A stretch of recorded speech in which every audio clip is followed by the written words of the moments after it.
సేవా కార్యక్రమాలకు అడుగడుగున అడ్డుపడుతూ ఆటంకాలు సృష్టించిన తన వ్యాపారాలను దెబ్బతీయటానికి ఎన్ని కుతంత్రాలు చేసినా ఒక బీసీ నాయకుడు రాజకీయంగా ఎదగకుండా ఎన్ని కుట్రలు పడినా లెక్క చేయకుండా తూర్పున హిమాలయ పర్వతంలా పడమర కనుమల్లో ఉదయించిన సూర్యుడిలా ఉవ్వెత్తున ఎగిసిపడే సముద్ర కెరటంలా మకటం లేని మహారాజులా బీసీ నాయకులకు రాజకీయ దిక్సూచికగా మూసా ధోరణిలో రాజకీయాలకు చెప్పపెట్టుగా ఆంధ్రప్రదేశ్ రాష్ట్రంలో బలమైన ప్రత్యామ్నాయ రాజకీయ శక్తిగా ఎదుగుతున్న పుంగనూరు పులి ప్రత్యర్థుల పాలిట సింహ స్వప్నంగా మారిన మన అందరి అభిమాన నాయకుడు శ్రీ బోడే రామచంద్ర యాదవ్ గారు భారత చైతన్య యువజన పార్టీని స్థాపించి తమ పార్టీ ఆధ్వర్యంలో నేడు బీసీ సింహగర్జన ఏర్పాటు చేసి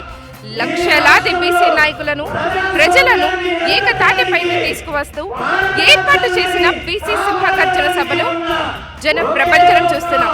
గతంలో ఎన్నడూ కని విని ఎరుగని రీతిలో ఇసుకేస్తే రాలనంత జనం, లక్షల్లో అనుచర అభిమాన గుణం ఇక్కడ చూస్తున్నాం. ఒక విధంగా ఇది రాజకీయ సునామీగా జన ప్రపంచంగా చూడవచ్చు. ప్రత్యర్థి పార్టీల్లో వెన్నులో వణుకు పుట్టిస్తున్న భారీ బహిరంగ సభగా చూడవచ్చు. ఇది ఇక్కడి పరిస్థితి. కెమెరామెన్ అనిల్తో దివ్య గేరా, సుమన్ టీవీ, గుంటూరు.